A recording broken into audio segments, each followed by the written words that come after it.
Mahalo no ko nohoana me mako i ke iahiahi. Thank you so much for joining us this evening for our Hānai Kiaʻi roundtable. And the mana'o nui, or the subject that we're going to be covering and talking about, is ka Nohona Hawaiʻi. Nohona means to live, to exist, to be. Ka Nohona Hawaiʻi is the Hawaiian existence lifestyle that all of our guests, including myself, have chosen in their life, to be their life. And so tonight we wanted to share some of our journey, our mo'olelo, and trials, tribulations, all the good stuff in between with all of you. We understand that a lot of you are at different stages of Olelo Hawai'i, and so we really wanted to create a nice welcome open space that we can talk about these type of things that really need to be talked about. So I'm going to start by ho'olauna, or introducing our wonderful guest that I'm super hau'oli to have tonight with us. First, we have Kaliko Baker, PhD, Kauka Baker of Pali Hauliuli o Nako'olau. And he's a Kauka, or a Doctor of Linguistics, and has been a Kumu Olelo Hawaii, or a Hawaiian language instructor in Kawaihuelani Center for Hawaiian Language at the University of Hawaii at Manoa since 1996, and currently holds an assistant professor position. He also co-authors Hawaiian medium plays, or Hānai Kiaʻi, with his wife and mother of their two keiki, Tami Haili'opua Baker. Olelo Hawaii is the first language of their keiki. Since obtaining his PhD, Kaliko has been writing and researching primarily in the space of Kanaka Maoli identity. Currently, he is the president of a nonprofit organization, Halele'a Arts Foundation, which strives to promote Hawaiian medium theatrical and other media projects. Kaliko is a long-time PKO, or Protect Kaho'olawe Ohana member, the grassroots organization that stopped the U.S. Navy's bombing and desecration of Kaho'olawe. Aloha mai e Kaliko. Aloha kako. So wonderful. So wonderful to have you. I totally would have cut that in half if I knew it was going to be this part. No, it's all good. It's hard, yeah, when you that was for the pepper. Some pretty cool stuff in your life, you know. Next, we have Kalehua Krug, who is proudly from Waianae Coast on the island of Oahu. His ohana lived in Nanakuli for generations. He currently resides in Lualualei with his three keiki, who have been raised with Olelo Hawai'i as the primary language spoken at home. He has worked at Kaiapuni Immersion as a teacher, a Hawaiian language teacher education in, is that Pololei? A Hawaiian language teacher education at the University of Hawaii at Manoa, and transitioned to become the administrator of the Hawaiian Language Immersion Program of the Department of Education in 2014. In 2019, Kalehua became the principal of Kawaihona o Kana'oau Public Charter School.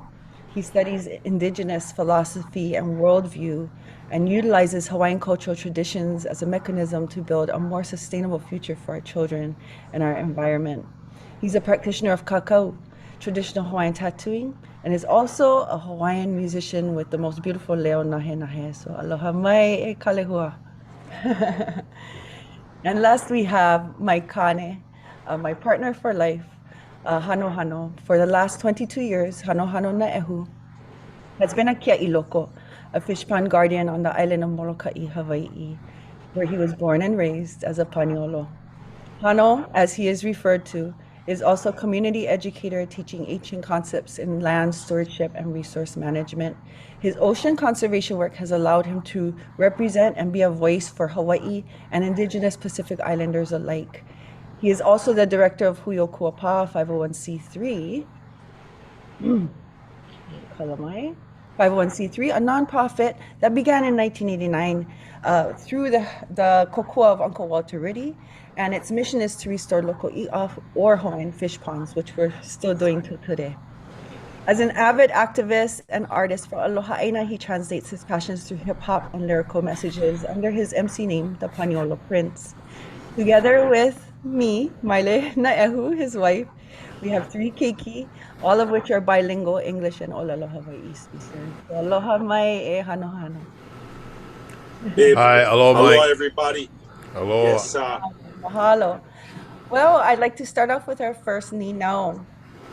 And just to give you guys a little sense of what we're talking about tonight is how do we foster or build a sense of Nohona Hawaiʻi or Hawaiian lifestyle, Hawaiian existence in your home, in your life, in your ohana. So Ninau Ekahi, our first question or the Ninau Mua is, can you share, I'm gonna switch the order around. So for this one, we'll start with Kalehua, since you're the first guy I see up there. Ninau Ekahi, can you share about your upbringing? Were you exposed to Hawaiian practices or language while growing up? And what was the event, person, or mea that inspired you to choose Kanohona Hawaii as your way of life, Kalehua? E aloha mai kākou, mamua o ka hou maka mai maki wau e pene epu ka umahalo ia oe, i maile, a me hano hano, a me kia hou kipa mai ka ia ni mi a mau o mea kaliko, kia hiahi e kuka kuko ia i na ki mau mea hui loa, hui loa o ka hou paa ana, no ka lahui e no ka honua hou o koa. No lira, yeah, I can tell you a little bit. As it pertains to culture and language, you know, I always hold my tutu. So my tutu, our family's from Puko'o, Molokai, and they moved out and landed in Nanakuli. And so a lot of the exposure that I think I had to culture and then just terminology and language comes from the practices of my ohana that settled in Nanakuli, as far as the imu. And then my tutu, she's from the Duwashel line, but her name is Irene. I call her Tutu Irene, Tutu Pa'o. And she was a member of the church Kamauna Oliveta, which was a subsidiary of Te Kua Maulua, which was a Hawaiian language church. So we used to go to church when I was a young boy. We drive all the way out to Waikane every Sunday, and there were a lot of folks in there that were actually native speakers, Mana Lea, and some of the sermon and all of the mele that we used to sing was all in Olo Hawaii. And so I think I always uphold her as a catalyst by which I used to reflect my own identity upon. And she was a very strong advocate for culture. She spoke highly of our ancestors, but also of the loss that she felt and some of the changes that she went through in life. And so she's actually the person I uphold as the catalyst that keeps my fire going even to today. That was beautiful, straight to the point. It was tutu, na tutu, na tutu. Ai, mai kai, mahalo. So I'll bring this ni now, or this question to Hano Hano. So Hano Hano, can you share about your upbringing and were you exposed to Hawaiian practices or language? And what was the event, person, or mea that inspired you to choose Kanohana Hawaii as your way of life? While I was listening to Kalehua's story, if I go and shoot the target, my target is my papa Jules. He was the man. He was a huge Hawaiian man with a huge, even huger heart. And he was the best fisherman we knew. He kept the family tight. He was on Paniolo.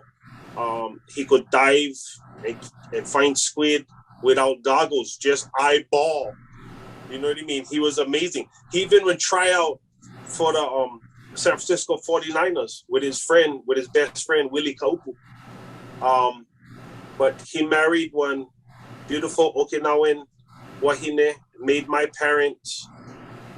And by the time we were born and we were brought up, I think the only thing we knew wasn't Hawaiian was basketball, baseball, hamburgers, hot dogs, movie theaters, but everything else, all of the cousins, the way we play, the way we act, the way we go do stuff as a family, the way you treat each other, going to church. Like Molokai was kind of easy for be that Hawaiian. If you want fisherman, you Hawaiian. if you go hunt, you on Hawaiian. And so the very basic forms of that, Molokai had plenty of. Somewhere at some time before I was 8 years old, my papa relayed to my mom that what pilikia with what happened to our kingdom and our culture. And of his 7 children, his favorite being my mom, you gotta go find out more. Because we was American to the max, but we were still very Hawaiian. So when mom started finding out more, I started going to these Ohana Council meetings, Kalahui Hawaii meetings, and there was a few of us kids growing up in this new version of being Hawaiian. Hawaiian wasn't just about being on fisherman anymore, being on lo'ifama. But the thing was about these monarchs that were so intelligent that they were speaking international law, friends with other monarchies and kingdoms around the planet, and growing up, I was caught in this world where like, wow, Molokai, you can be the most basic form of Hawaiian, and you find out about the kingdom, but what I never have growing up was the language. And even when I was offered the language in high school, I never really do good.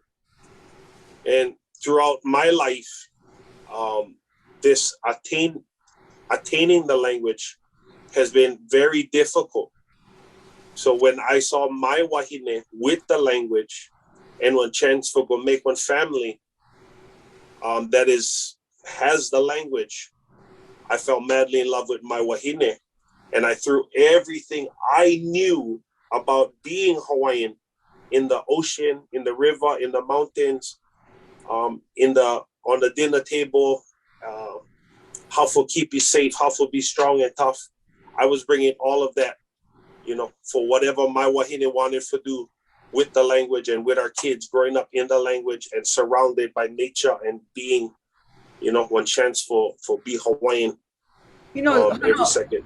I really love that point that you made. You actually said a word that really went kind of when you said I knew how to be the most basic form of Hawaiian, and I think that's one of the things that we want to kind of kapai today. We want to get rid of that mentality because there's so many different ways that we can be Kanaka. Mm-hmm. The fact that you don't know Olelo does not mean that you're any less than, and I could even argue to say growing up on Molokai, you got a lot more than a lot of us ever got as Kanaka. So, Imai made the joke when I was talking to Imai Kalani about having you guys all in this room together. I said, I'm so excited to have all of them in a room together to wala'au.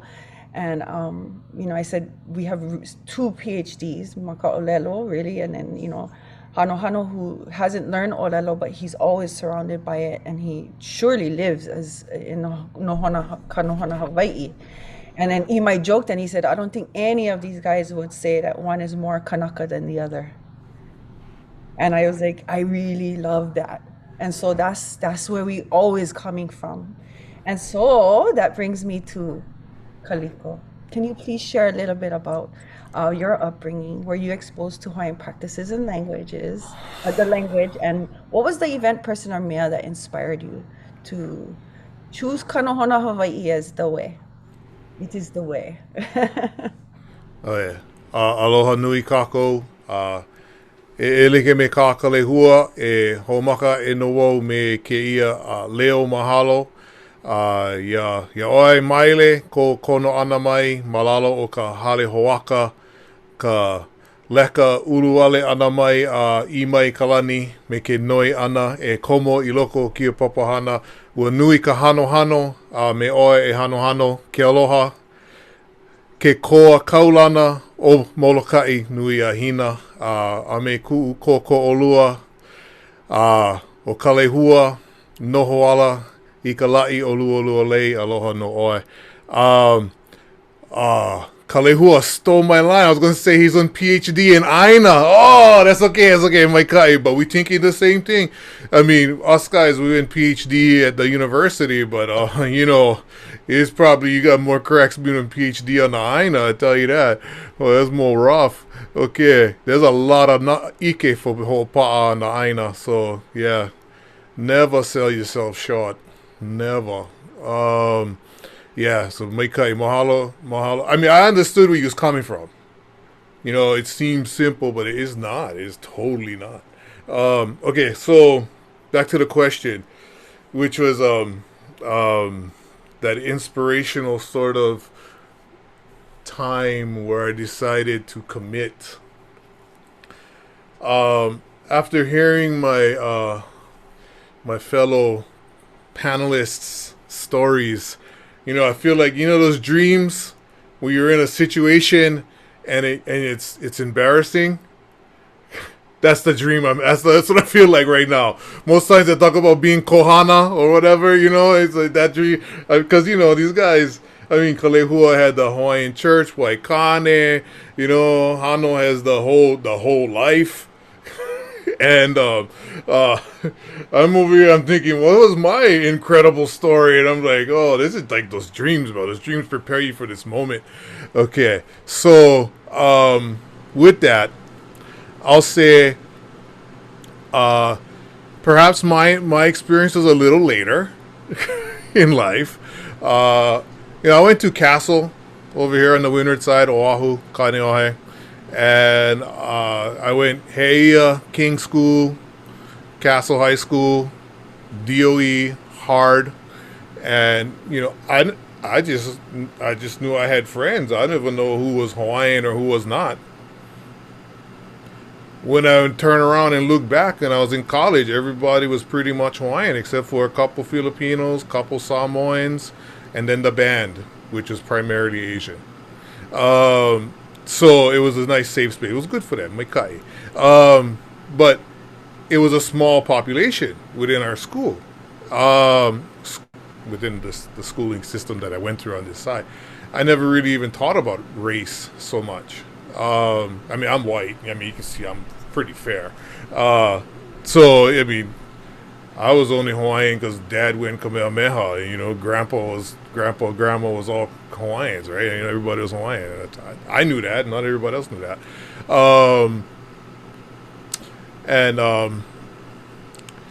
So I guess my story, I guess a little bit of my dad, my Hawaiian side. My dad was, what is like a 62 Kamehameha. Never graduate Kamehameha, he got kicked out. Then he went Punahou, got kicked out. Then he went Kailua and got kicked out. So that's my dad. That's the stock that I come from. And then he went Navy, and they wanted to kick him out. So yeah, because he tested too high and somebody got kicked out.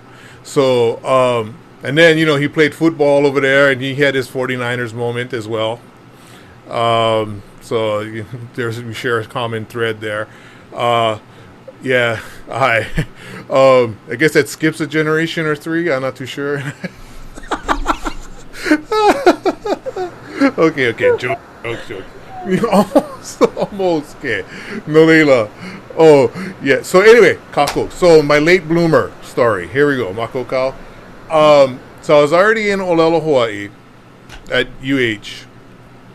And I had some friends that was going to Kaho'olawe, and they come back with their stories about how changed they were after going to Kaho'olawe. And I was Kaho'olawe curious at the time. It was 92. Yes, that's a funny use of that, I know. Okay, intended funny use. Okay, so I was Kaho'olawe curious at the time, and I asked, how do we get there? And they said, you got to take the Kaing, Professor McGregor's course, Hawaiian Ethnic Studies 221. And, you're going to have a choice. You can either write a paper or go to Kaho'olawe. So I was like, duh, I'm going to take that class, and I'm going to go to Kaho'olawe. and we went was opening Makahiki in 1993, and we went there, and I was with a whole bunch of Hawaiian language guys actually, because there's a strong connection between Kapapahana Olelo Hawaii Mamanoa and Kaho'olawe because of Uncle Harry Mitchell and his work with Kaho'olawe and his work with opening Kapapalo'i o Kanewai, and then the Hawaiian language students in the early 80s working to open up Kanewai. And so I went, we was like Hawaiian language, a lot of like maybe 10 of us Hawaiian language students at the time from Manoa, and was over there talking Hawaiian and everything, and had just happened to have like some Lua folks that was over there, KL Moku guys was there, and then so I just remember being pulled aside by them at the last day, and they said, "Oh, you coming back for closing or what?" And I was like, I don't know. I'm like 21, right? I'm 21. I don't know what I'm doing. And as he's like, you said, you open something, you got to close them. I said, genius. Yes, you start something, you finish, and you go hard. You go full on, you pin it, you send it, and you go. So I've applied that to my Olelo Hawaii, and I'm still mo'olono on Kaho'olawe. That's what I do. Oh, Kaliko, I heard so much similarities in our stories. That's amazing, because I wasn't raised Maka Nohona Hawaiʻi. My mother is Puerto Rican. My mother is Borinqua, born and raised in Kalihi Valley. My father is Kanaka, Pake, and Hukiki. He's Portuguese. But my father was not.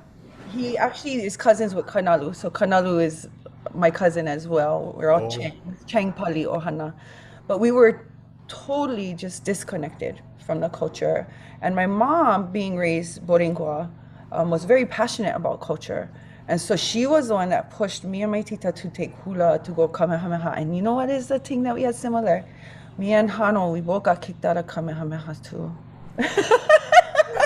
That's what I'm do.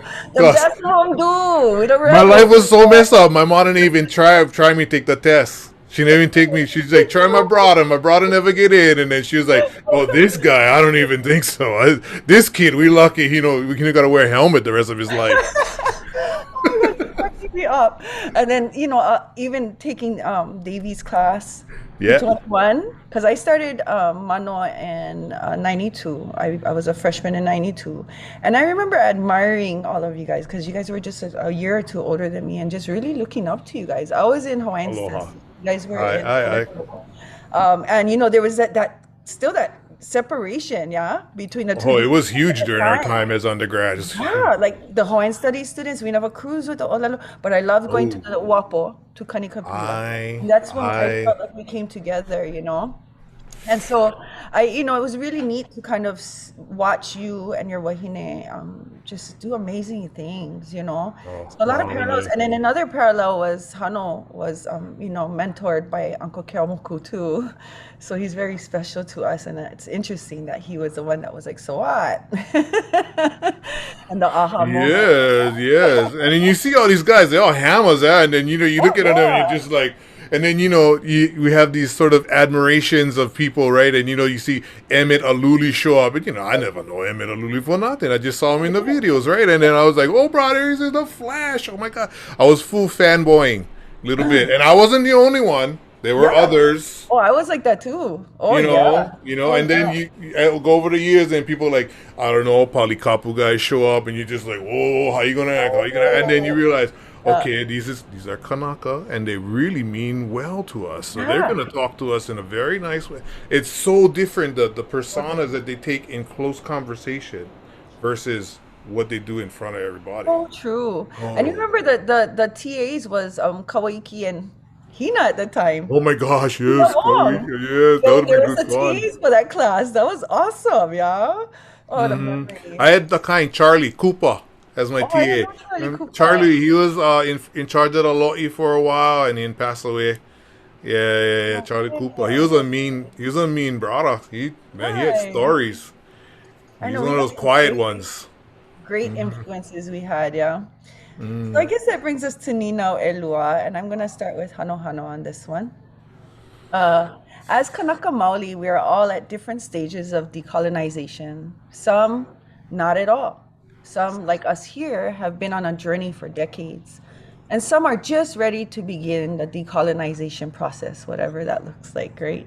For this, Nina, I'm going to ask you to go back 20, 30 years ago when you first went ho'opului ko wawai, got your feet wet, and just started creating and seeking experiences that would foster Nohona Hawaiʻi. So if a makua that wasn't raised with Hawaiian practices and language came up to you and asked you for advice, like, how do you slowly integrate Kanohana Hawaii into a home? What would you say to them? And what was the process like for you and your ohana yourself? I know you shared a little bit of it, but I want you to maybe go a little bit deeper about when it really started rolling out. What did that look like? First of all, mahalo for giving me love when I was talking about my upbringing. Yeah, I got a master's in the Aina. I got to the title of Almighty, and I'm not settled with that. I'm learning every day, all day. I was raised Paniolo and Hula Halau. I just wanted to put that in. And I was a beady basketball god when I was small, before I got kicked out of commandment school.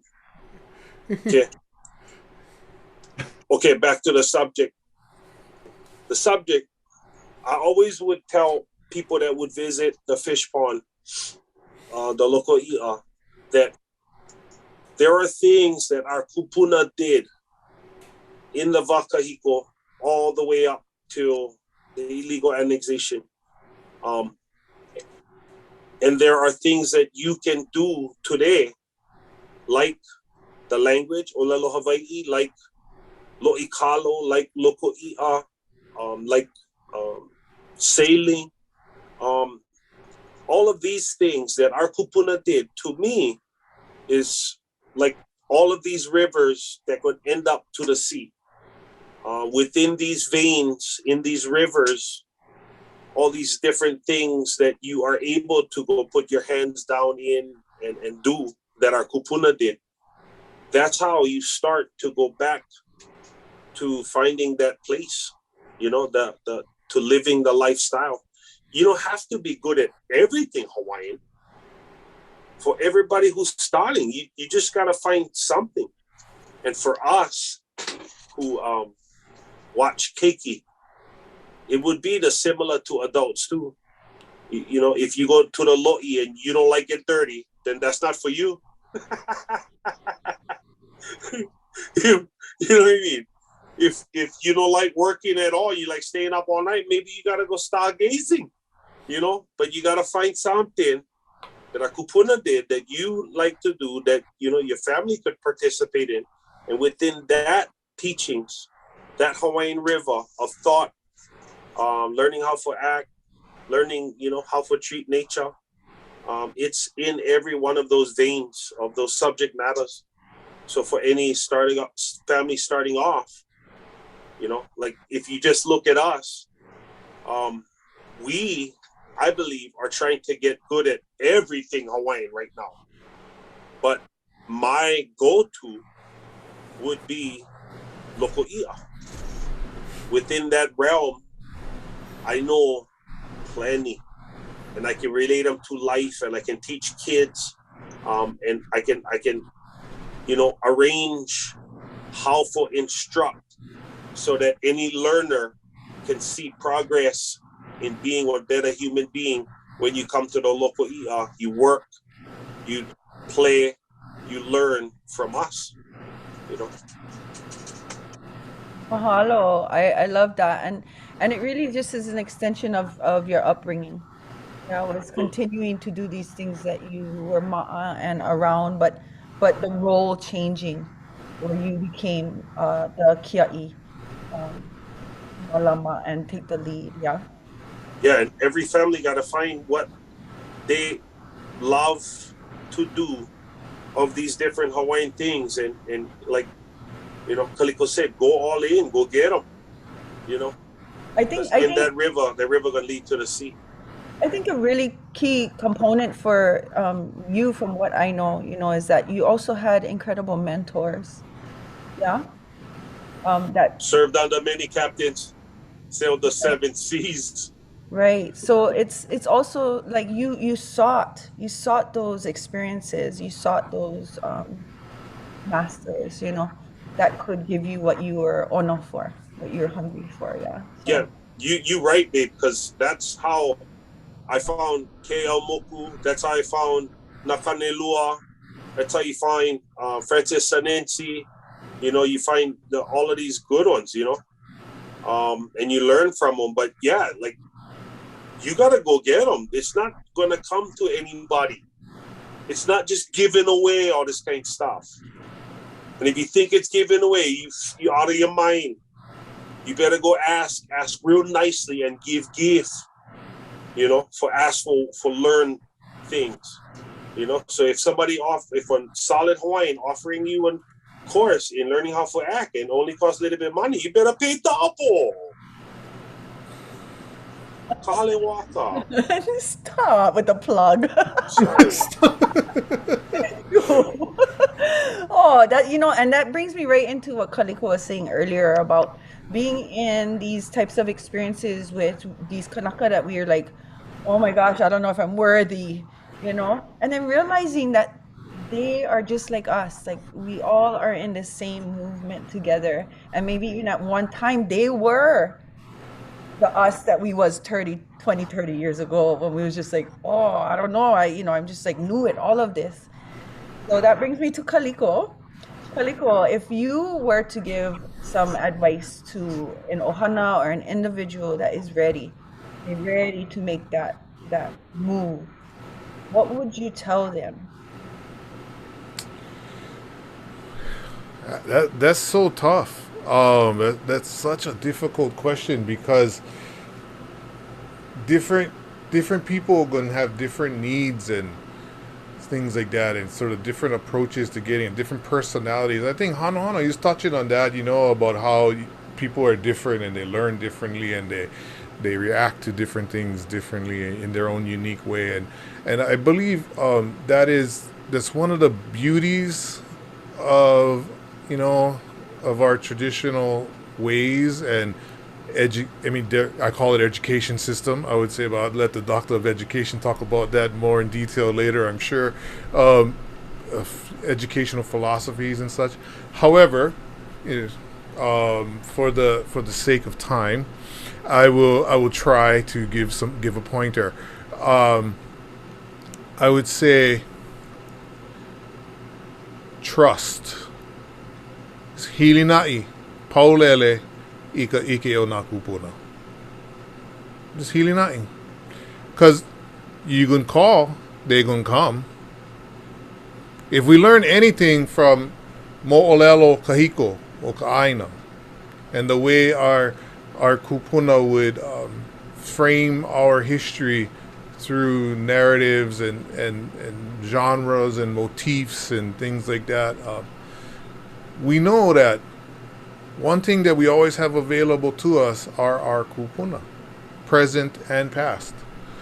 So if we just hilina'i, that when we kahea, something gonna happen, and that ties in, I think, to what Hano was talking about just a bit ago, about how when a elder wants to share time, share space with you, right? That is the ultimate prize you can get, the ultimate sort of gift you can get from an elder, for somebody that wants to just talk story with you. I remember just sitting down talking story with some kupuna olelo Hawaii, and I never asked, but they just started talking, and I started listening, and then I started learning, and it was very organic. It was very organic in the way that it all happened. But you gotta believe, ask, believe, and then carry out it's so important to commit and just ho'okuli. Ho'okuli is another one I would say. Ho'okuli. Turn a deaf ear to the naysayers.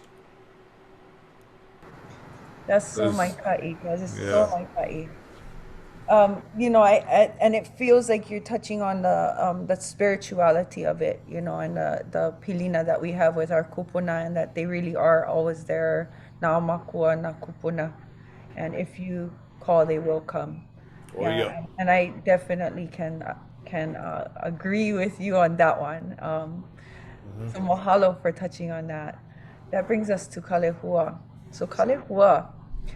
Maybe you can share a little bit about some advice you would give them, as well as what was the process like for you and your ohana at the beginning, like when you're just starting to become a makua. Well, I don't, it's some good question, and I think it's an easy one to answer. So hopefully this is short. That it starts off with a sense of loss for me.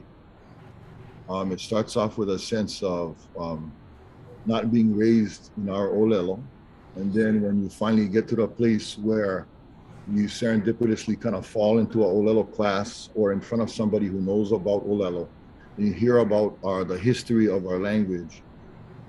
Because ultimately in the beginning, spending time with like Liana Wong, um, Mo'eo Warner, those are all the kumu that were just starting at that time, and they had such a fire and so much information about that history that it touched me. And it touched me to a point where I think I was already a person of action. So for all the people out there, it's like if you're not I mean, you're probably here because you're a person of action. So I'm speaking to the choir, but it just when you feel the loss, because the loss was mine from a childhood, the loss is my parents, my grandparents. I mean, there's a loss, there's a collective loss of our people, and so you feel this strain, you feel the tension.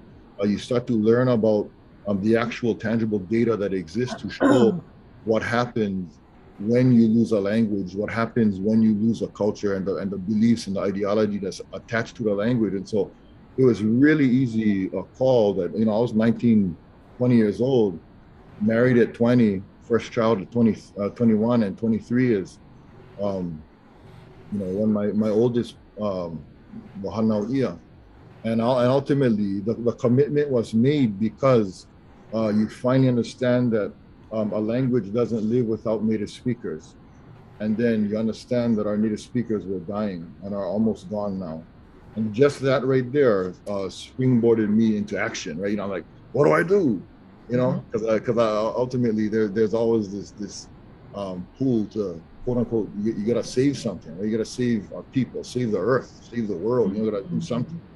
And I think that's the draw that a lot of us have, and which drew me to education. But I think in all of this, if I had advice, because I've been searching for the right words and the right concepts to describe what I was feeling, and I think ultimately where I've landed right now is about the concept of why we learn language. So it's not just about learning language so that these words survive. It's not just about learning language so that the grammatical patterns survive. What has to survive in a language is the worldview by which we live by. And this is really important to understand, that it's a worldview that is attached to a language, that by speaking it over and over and over in critical developmental periods of a child's life, you learn a worldview. And by learning the worldview, number one, you begin to interact with each other, with humanity differently. But our language isn't just about that, and our culture just wasn't about that. Because Kaliko and I were talking earlier today, and it boils down to this concept for me that everything that we do has to be about remembering how to be, remembering how to interact with nature properly, and getting back to that, even though maybe at the level of humanity, that the societal constructs that our language and our culture led us to may not have been perfect, and there are no perfect cultures on a planet. The one thing that was perfect about it is that all of our trees and our plants and our water and our resources and our fish and our animals, everything was thriving with us in our way. And so it was perfectly imperfect. And so I think when you walk through the conversation about language, if you don't have an imperative, especially right now with things like Red Hill and Pohakuloa and Mauna Kea, if you don't feel the imperative to shift our worldview and live in a different way and detach from the lock and key mentality of food and water and capitalism and the results of imperialism and colonialism. If we don't feel that imperative now, we are, ultimately and this is where I've landed, we're ultimately running out of the proverbial time. That the language is so important to more than just ourselves, that all indigenous peoples have to return to the language by which we embed a new way of being, a new worldview into the minds of our children, to the spirits of our children. Because if we don't, we keep kicking the can down the road and we don't know what the future holds. And you can look at, scientific data that, we are not we don't have 7 generations left, potentially, with our natural resources. So the language is really significant. And I always talk to that why, especially when I get the opportunity to share that why, that the language is not just about saving these words. It's not just about repeating Olelo No'eau. It's about living them. Mahalo nui. You touched on a point that really, hit me, is when you said the feeling of loss. And I remember when I was a senior in high school, my ho'opili were classmates, Noe Goodyear Ka'upua, Noelani. She wrote an article in Atikala Iloko ka Nupepa, Makekula. And her Atikala was about sovereignty, and it was a word that was completely foreign to me. I had not heard the word sovereignty back in 1990, 1991, until I read her article. And so that was my moment. I was like, what? And so this eha, this anger, like kaumaha, it was just a mixture of all these really heavy feelings. And that is what pushed me to ho'ola myself, to heal myself, and in turn make that pact to myself to ho'ola i ka lahui in whatever way I could.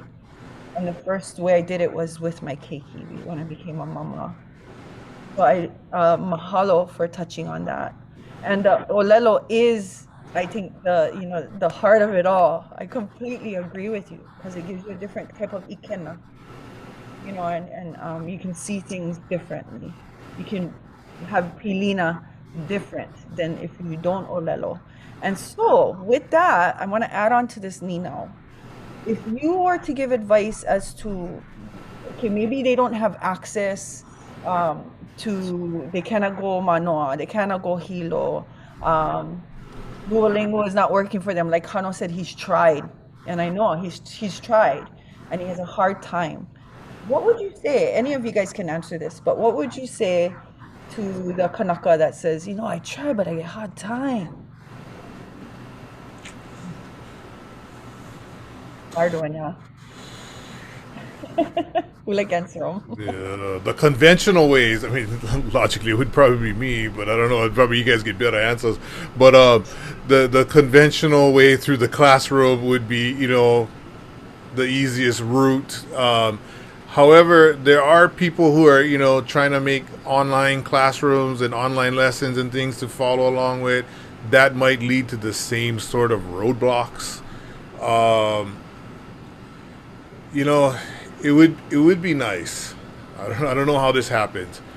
If we could set up some sort of immersive situation for adults, and when I was doing my graduate work, it was like right around the time when Manoa's linguistics department started to turn and look at language endangerment and then started to ask a question about language revitalization, and it was real foreign to the department I went through. It was a real foreign concept. And here I was coming from Olelo, Hawaii, and I was like, bro, Olelo, Hawaii is dying. What are you guys doing for Olelo, Hawaii? It's right down the road. It's like right around the corner, and not a building in Olelo, Hawaii, and the dying language and the aina that it's dying on. It's where it's from. So, it's Professor Ken Ray. He really got into the whole Hawaiian, not Hawaiian, but language maintenance and language recordation and sort of stuff, like things like that sort of area. And the department has since gone into a lot of endangered language studies and stuff, and those sorts of things and try to do it in a conscious way where they know that they're not of those people and they're going in and trying to do work. But one of the things that we talked about when and Liana Wong and I was in the same class, we was doing the same time, and we was talking, and it comes down to learning the language, comes down to people talking to each other, right? So some people need that more so than they need, an explanation of how ai works in Hawaiian. You know what I mean? So some people just need a million tokens of ai in their ear so that they can catch them. It's like moving 1,000 stones to understand how the stone can stack. So it's just a different way of getting at the issue. So I don't know where we have this, but an immersive setting for a community, perhaps, I think when we get like a town that speaks Hawaiian, I think we're doing real well. And that's where people who will want to learn, and maybe the traditional classroom sort of way doesn't really work for them, I think that's really going to be a good space for those people to come in and just be the subjects of everybody else's Olelo Hawaii. We used to have what is it called? Ho'omoana Olelo Hawaii. We used to hold those with our classes up at UH, and we'd have students go from struggling to, I learn, because we had a lot of fun at our Ho'omoana Olelo Hawaii. I don't know what you guys did in your Olelo Hawaii courses. I seen Keone Chang Purdy up in here. Aloha no kawe, Keone. So we had some fun, but that fun translated into not only lessons in the linguistic structures, etc., of the language, vocabulary, all those sorts of things, but it also led to the desire to learn. And so some people get the desire, they just need one different means. Some people no more the desire, they need the tick. But I think immersion for adults Absolutely. would be great. Absolutely. We actually at Kahale Waka, we are planning to do something like that over the COVID. Mamola Ka'i. And so, you guys are going to get one out of Kono, probably. Well, some quality Molokai time is... we never say no to that. Yeah. So that's in the works already. Yeah. I wanted to add on to what Kaliko said too, because for me as a struggling speaker, me and my wahine was talking about putting more olelo into our hip hop. And like Kalehua, the verses that you write in Olelo Hawaii, like that's how for me I would try and level up in my language. He gonna do them, Kalehua. He gonna rap in there. Yes. By doing them and learning them. And I think and with we always call hip hop the lure that works with our kiki. Like this lure work, they bite, you throw them, they bite. So if they're biting and then they hear them 1,000 times, 1,000 tokens in the ear, you know, Yeah, and that's the idea. and then the kuleana lies more on our shoulders for make the pono ono instead of forcing oatmeal down the kid's throat. You know what I mean? She's like candy. Pa'iai. Hot. Just grinding. Right. So yeah, so like, you know, for those that watching, like that's in the makings. And for me, again, everything you guys said, I love you guys for, because sometimes us Kanaka just need to be challenged. Like you need to do more. We need to do more, because your capacity as a human being is so amazing, and we're not living up to that potential. So whatever excuse you get, you know, our side, we try to make them as easy as possible with all the tools available through Kalehoaka, through college classes, through Mele, and the rest is up to that, you know, all of these different individuals who like live in Hawaii for grab, pick up, and, you know, we all can speak at some point. Mm-hmm. Yeah, I get people doing reggae, Makololo Hawaii, you know, mele reggae, like Ka'ikena Scanlin Ma, Ika Aka, Nahui Wai.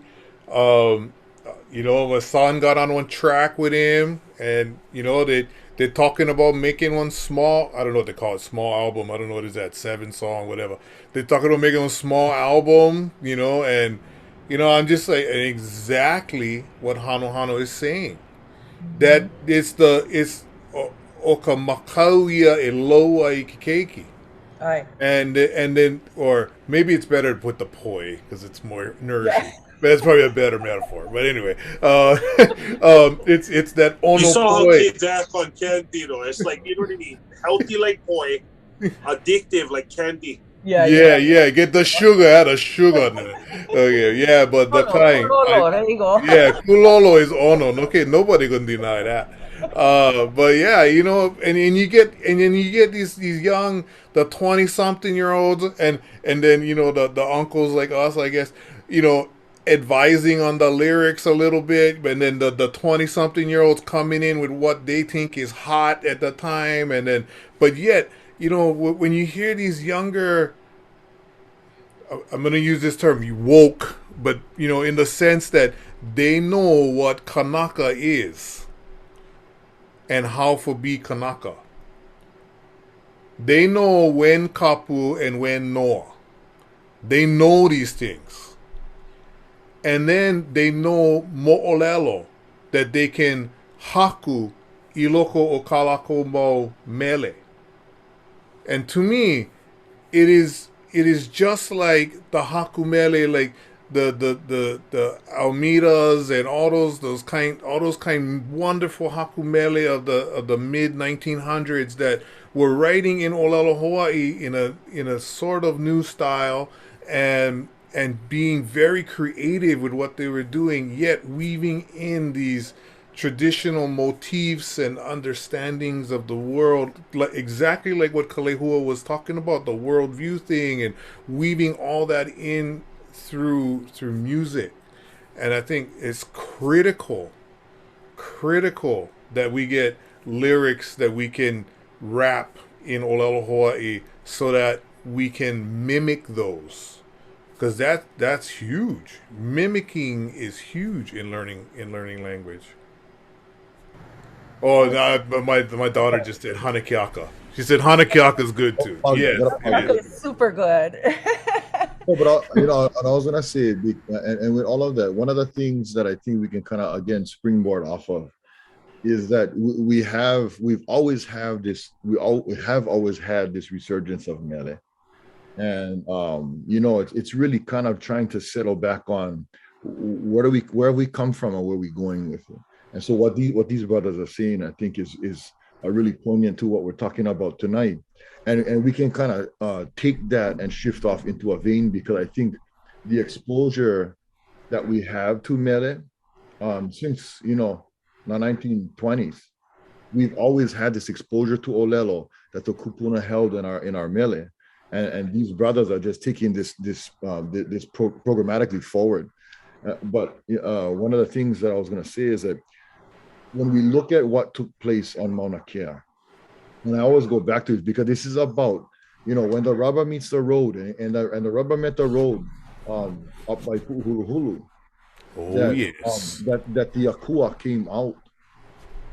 The chants and the dances came out, and all of those things now that we're tying back to this concept of mele, but we're also tethering ourselves back to spirit. And I understand because there's not controversy, but there's conflict in looking at, should those ki'i come out in front of everybody?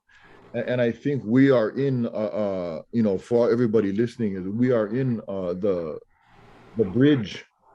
We're trying to claw our way back to who we were and who we are, who we should be. And so when those akua came out, and when all of those people knew our chants and knew our dances and did them every day over and over, because you're not gonna revitalize anything just going to the lo'i one day, and everybody knows that. You got to live in the lo'i, whatever your lo'i is. And I think that when we talk about what took place on Mauna Kea, you take mele, and now we kind of apply some spiritual compression back on that thing, and our students and our children and our tutu and everybody starts to learn our mele. Now we have our spiritual backing, bracing us up as we try to, like Hano said, while we try to gather more energy and muster up more strength to do more. Because that's one thing, and I just wanted to, that's all I could think about when you guys were talking. I was like, yeah, and you know what? From all of those mele, everybody, Ka'au Creator boys and Maka sons, and because we talk about the old guys, but holding it down, and we finally got back to a closer place of that spiritual reality that we've got to get to. Because that's going to change the way we see the world. That's going to change the way we be. Can I interject? Mahalo e Kalehua for connecting this conversation to Pu'uhuluhulu and religious practice. And I mentioned my turning point was the makahiki at Kaho'olawe and my commitment to that. And that to me, the hugest, the most significant hugest, the hugest dude, that box hugest. Yes, Kapu in Noah. We're in the Noah space. All right. But anyway, one of the greatest moves I think that we've made in the past 45 years maybe in our consciousness as Kanaka has been to engage in the spirit, engage in the practice of recognizing that we come from a spiritually powerful people, and we still have that connection running through us. And therefore, we can reignite that connection when we feel that it's the time. And for us, I look at people like George Helm. George Helm, to me, that's Lonoika Makahiki. That is Lonoika Makahiki.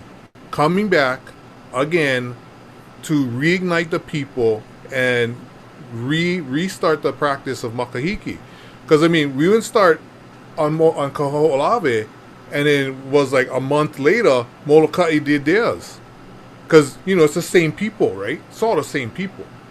And so when I look at that, it's a re-engagement in this practice. And then you see the Edith Kanaka Ole Foundation and their involvement from the beginning with us on Kaho'olawe. And then you see Antipua guys on the Mauna up at Pu'uhuluhulu, and they say, how we get people for stay? Oh yeah, we're gonna chant, we're gonna dance, and we're going to ceremony 3 times a day, and we're going to get people knowing that they Kanaka. And to me, that, I mean, not to me, that to all of us, I'm sure many people in this crowd, we can agree that those moves were significant in our history. And our history up to 2 years ago and still going on today. I mean, we look, just the other day had something, right? And then the kind and they go do all the chants from the Mauna, right? You know, I was like, of course, why not? That's what we know. That's our that is part of our palette, I guess, of what we can paint with. And so, and then now to tie this into fluency and literacy as well, when we become fluent and literate in what we know and in our history and our understandings, and kind of like what I was talking about, the younger hakumele and the younger artists coming up now, you know, who don't have the colonial baggage or whatever, the colonized baggage that we carry, you know, whatever that we've been dealing with our adult lives, who just been raised in this Hawaiian light. They come at it with this mindset that, oh, I'm gonna rap about, you know, I'm gonna rap about the kind he'eia, I'm gonna rap about ma eli eli, I'm gonna rap about how the sun looks in my town, and I'm gonna rap about how the water glistens in my river, you know, and that's what's gonna make me on.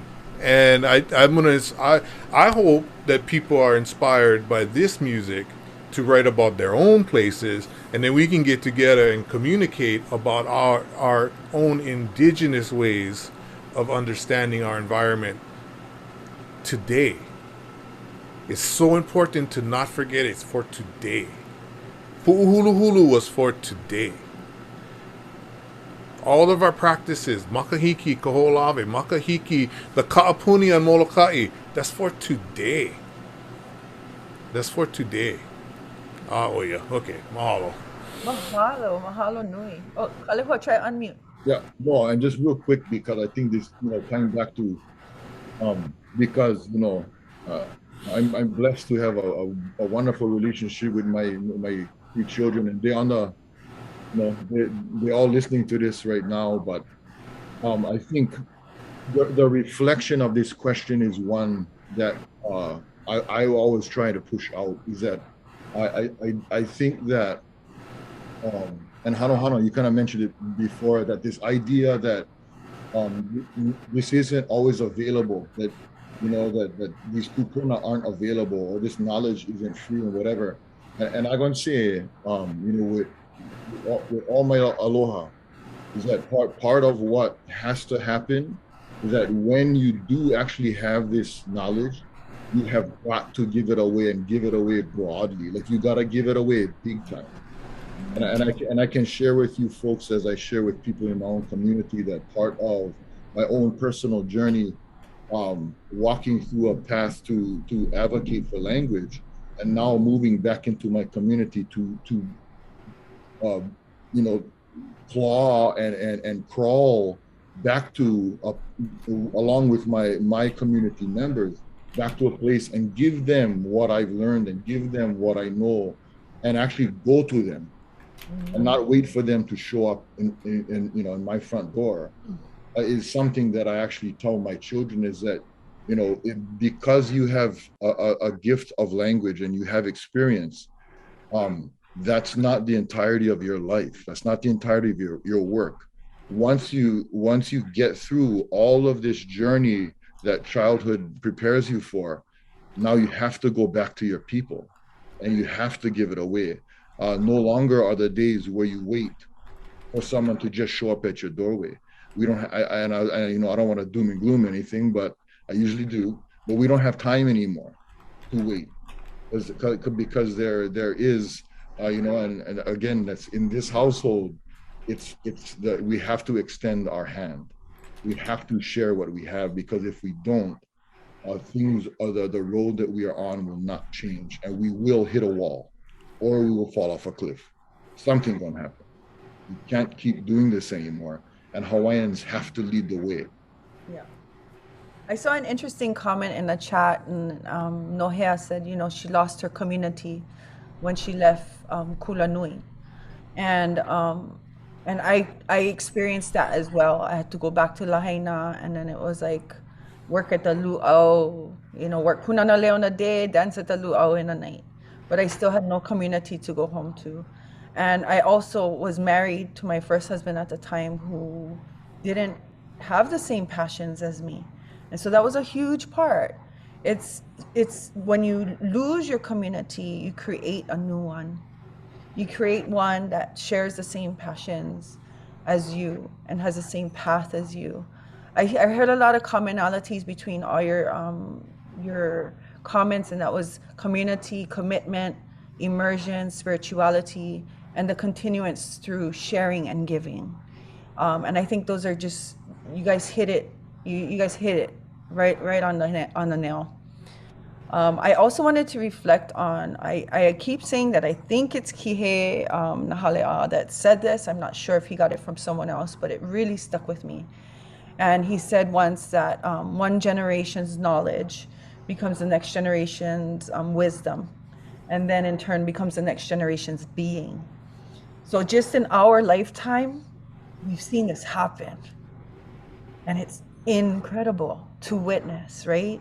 And how you're seeing this new generation, the Opio now are like, they're like in a whole different place, and it's only going to get stronger and it's only going to get better. So as a person who feels like maybe you lost your community, start to create your own community. Start to just be because you can, and don't feel like you need to wait for an opportunity or someone that you need to connect with or somebody that needs to mentor you, because you already have that mauli, you already have that fire in you, and let that drive you. So mahalo nui, guys. I have one more ni now. You guys makau? Yeah? Okay. So the last ni now is, what are some adversities faced while raising your keiki, because we're all makua, with Nohona Hawaiʻi and Olelo Hawaiʻi in a Western construct of education, because even though we sent our kids to Kaiapuni, it's still in a Western system. And what are the triumphs that you witnessed what are some adversities, and then what are some triumphs as well that you witness in your ohana because of this lifestyle that you guys live? So let's start with Kaliko. Oh. Again, Kaliko. Oh. Read them again. Yeah, can, whatever. I mean, whatever. Bro, I'll send it. I don't know what I'm gonna send. Okay. No. So some adversity, trials, tribulations of I tend to focus on positives, and it's kind of a weak spot for me, I think. But I can definitely find some negatives here and there. I remember not sharing my son or my daughter so much with the family, and we knew, Hailey and I, we made a commitment when we were younger that we would raise our kids in Olelo, Hawaii. And we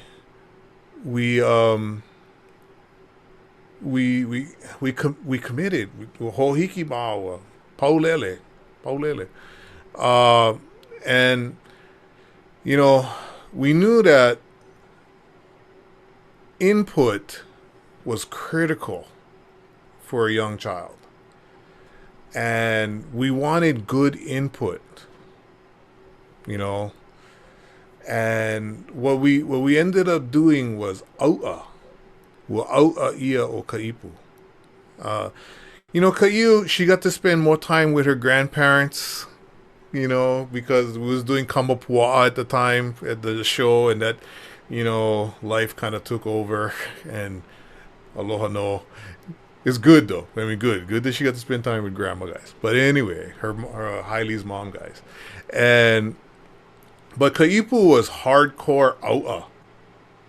Like he would only go with Hawaiian language speakers.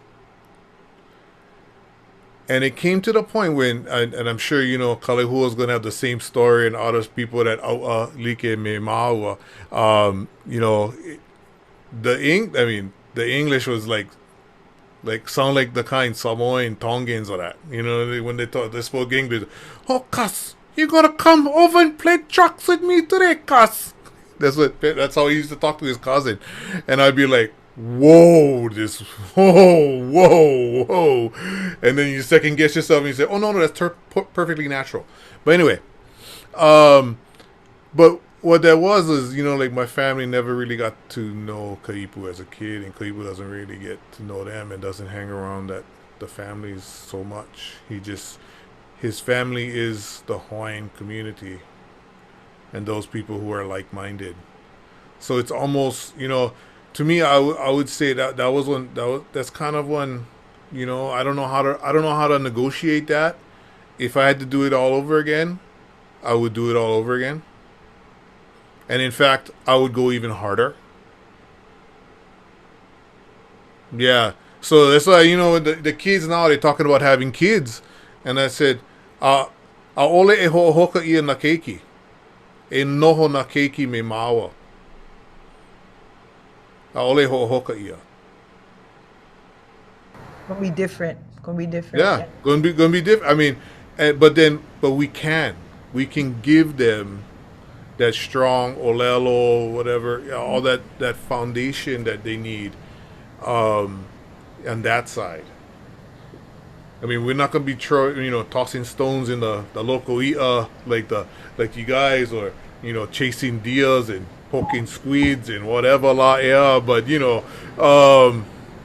you know, but you know, we can move through this modernity of Oahu we can Kanakafy this modernity that we live in. And you know, you had a question earlier about colonization and decolonization. Yeah. I just think, you know, a goal of speaking Hawaiian to our kids is to indigenize, Kanakafy our kids, so that our kids can ho'okanaka in their own way. Yeah, okay. Long story. I don't know if I really even answered the question. I think I got one. Oh, that was my ka'iloa. Okay. You're very, very, you know, you're very open for sharing that. So mahalo. Yeah, mahalo. Let's go on to Kalehua. How about you, Kalehua? Has there been any adversities, you know, in the Western construct raising Keiki Hawaii, and share some of the triumphs as well that you've. Yeah. Well, you know, I'm pretty transparent about this because we walked through as a family. But at the time, Noel Warner, I mean, I spent a lot of time talking this through with him. And our oldest actually, for the first 3-4 months, he'd go to different babysitters, and none of them spoke Hawaiian. Until we made the conscious choice for Mama to stay home. So Mama stayed home. What we did is that we homeschooled our children until they were 8 years old. Part of that was, you know, my educational background as well as looking at the critical period of development and you know, zone of proximal development, that you develop and you acquire between 99% of your orthographic information, and basically your worldview and constructs are the core of it is solidified early on in life. So what we did is that we just sheltered them. And so that's the aua. But I had to learn. I mean, luckily in the process that we had the opportunity to be able to homeschool them and get them to that point. and it's really, really hard work because now the other member has to work planning to be able to hold the family afloat financially. In that time frame,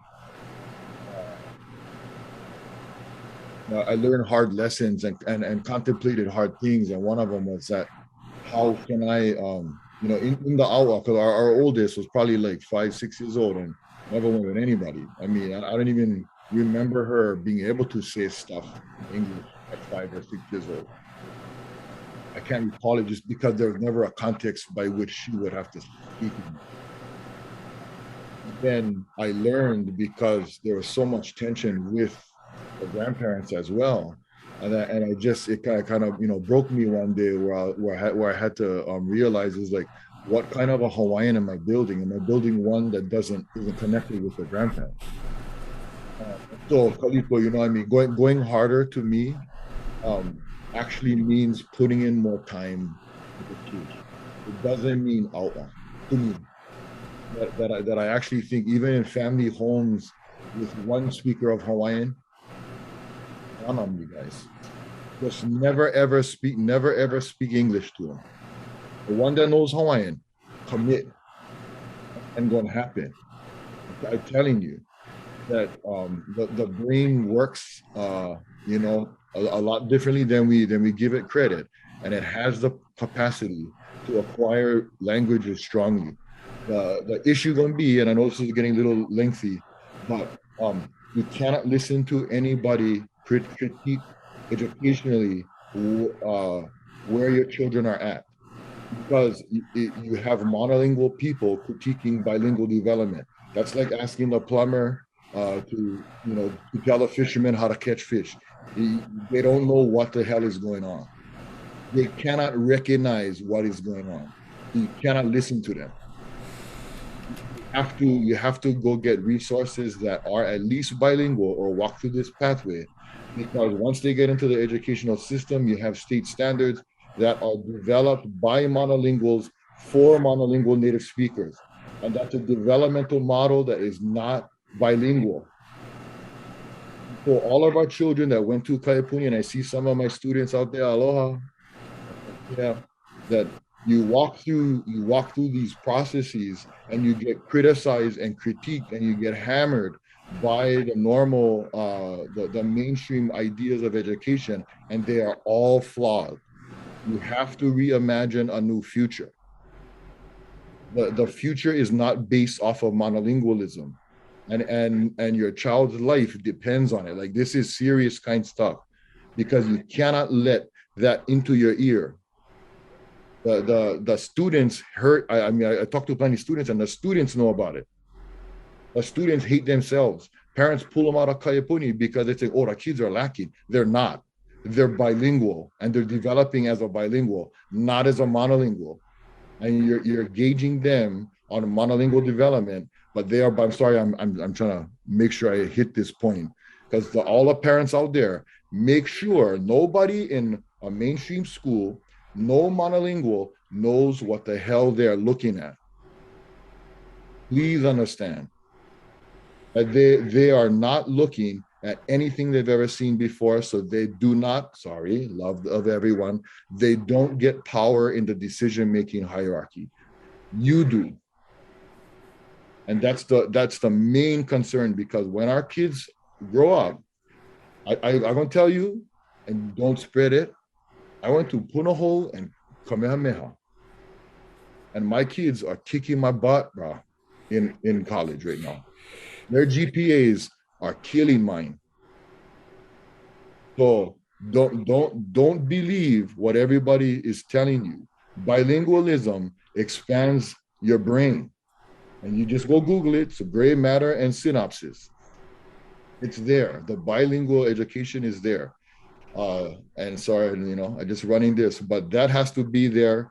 And the last thing is that just make sure for all our ohana out there, with whatever it is that you guys decide for your ohana, whatever activities you guys do, belief structures you guys make sure that everybody is on board and everybody is strongly a believer. Because I know in my family, our family went through some just differences between us because there were just some beliefs that weren't collectively felt and held in that way. And so really spend a lot of time, mom and dads out there, really spend a lot of time with the kupuna, with everybody, get everybody on board, and really hold tightly to each other.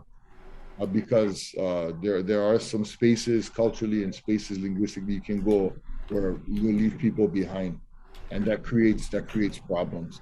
So really pay attention to that. But that's a triumph too, because we gotta learn.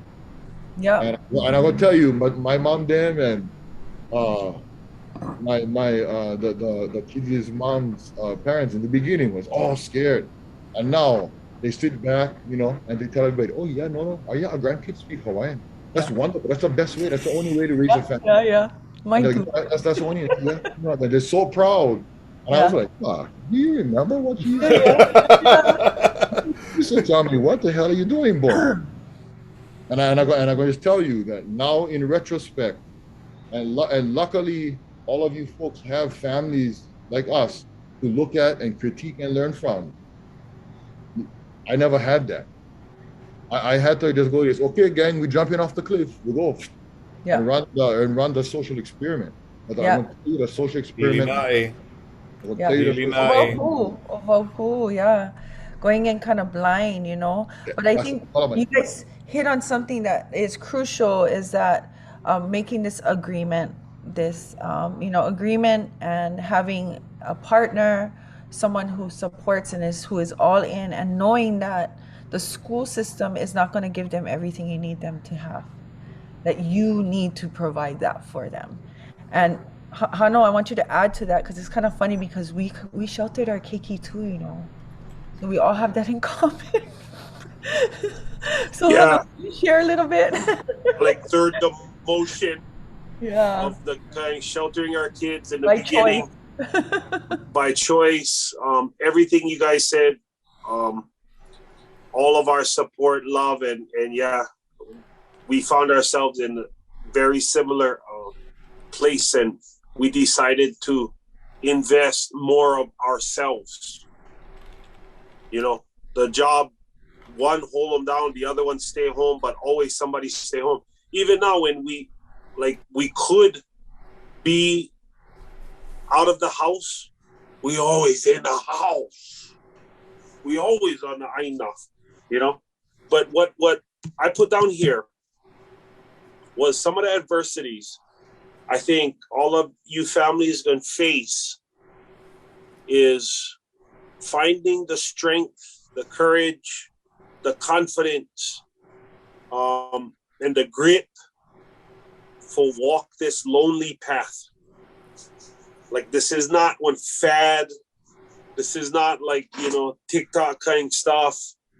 This has been for a long time, if you ask all of us, a very lonely path. And we trying to go home. And the only way we can go home is all together. So for me, when I love one child, one family from here, or especially that is not from Molokai, and I have an opportunity to give that keiki the chance to go experience Mauka, Makai, go on the aina, into the aina, take a risk, while we right there.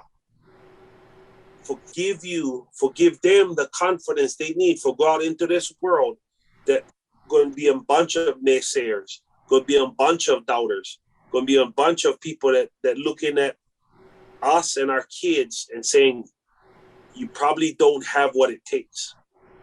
But everything that our kids are doing right now, because of what we've put into them, is showing the exact opposite of what I just said. They have us. They ready. These eagles ready for flying. You know where they're going to fly? They'll fly around and they're going to rest right back home. Yeah? And hopefully make this place a better place. But I think through our music, my interactions, my coaching, my teaching with kids, it's almost like Jedi training, yeah. You know, and the local I'a and Molokai has always been good training grounds for grab these young Kanaka, these keiki that either born here, choose to live here, that like be Hawaiian, when chance for, you know, take that feeling and run with them and not be scared. And every time you fall down, get back up. So I know that all of our kids in Hawaii, if not around the planet, face peer pressure. They face, you know, like having to live up to the Joneses, to keep up with the Joneses and stuff like that. So I believe everything that we do to our keiki, the way we teach, the way we treat them, like being the coolest human beings as possible. Like these are the brothers that sitting on the panel with me.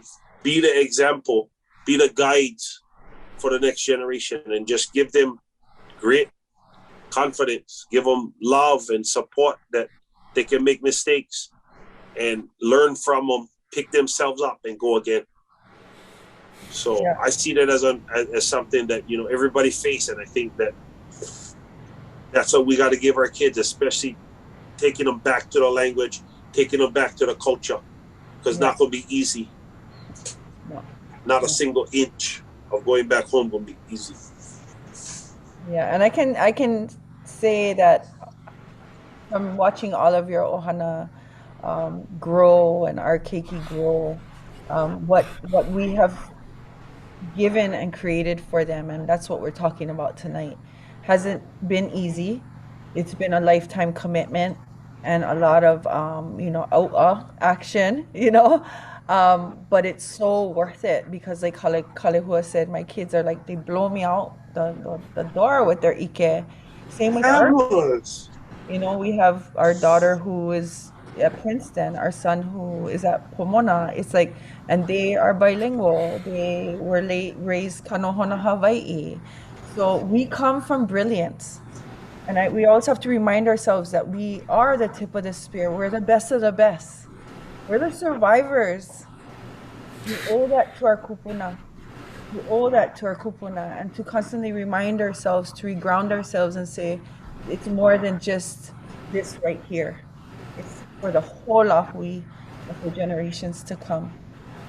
So with that, I wanted to kind of open it up if anybody have ni now. Does anybody have ni now? I'm going to ask. You can put in the chat.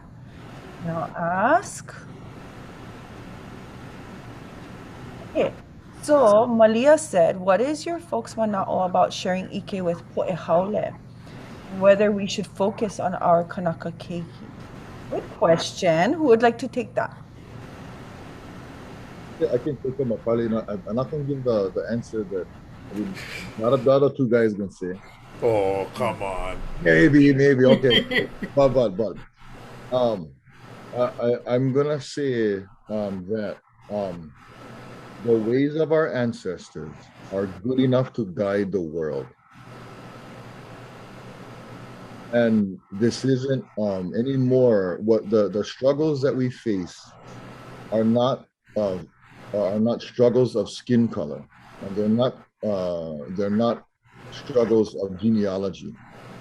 These are struggles of worldview and lifestyles. This is about changing the way we all live. This is no longer about blood. It's not about where you come from. It's about how you live. And anybody who can live here and care about the i'iwi and the kueo and the ama and the opai, if you care about them, and you're willing to act upon, change their behaviors, to do anything and everything you can to help them live. And, you know, outside of the ike kapu of many of our ceremonies, the way we are and our ike should be worldwide. If you're on mute, but I would second that motion completely. I believe I got caught on camera for the Planet for Sea with Anthony Bourdain when I explained that mana'o, that ike right there. and I believe it with all of my heart. And you know, every time I think about this question, I think about my uncle Bruce. You go, who? Bruce Nail? No, Bruce Lee. Uncle Bruce Lee. He was under the same situation, if we're talking about him, whether or not for share his type of martial arts. And like Kaliwa said, the thing was good enough for help the planet.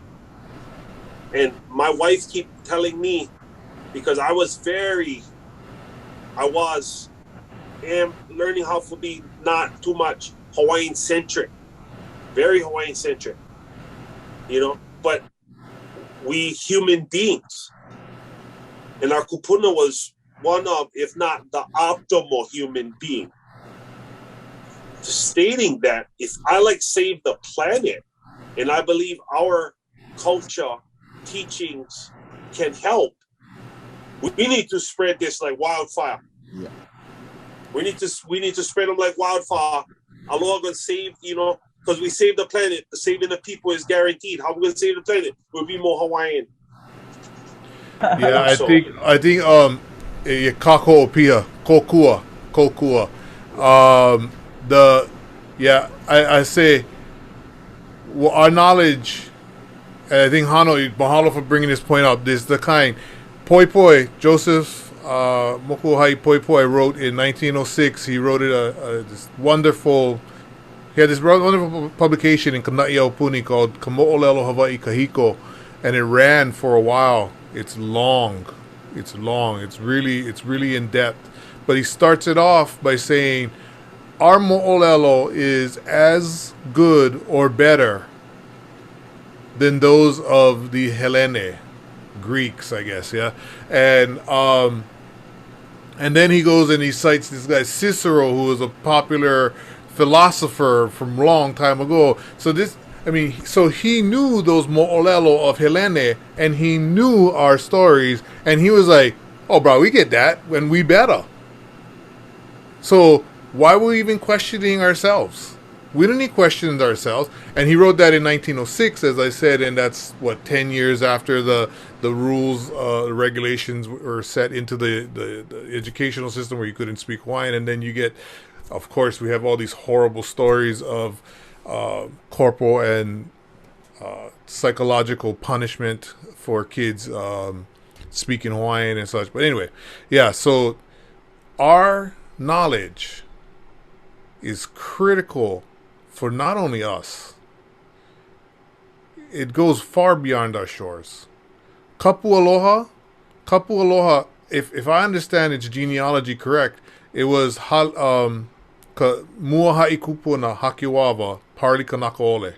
When the dignitaries was coming in, he said, everybody's all right, everybody's all nuts. You know, it's 1993, all these people coming in, they're like bomb kola, we can come in. Just coming in and sit with the Kanakas. And Uncle Parley was like, kapu aloha. Everybody show aloha. You show them aloha.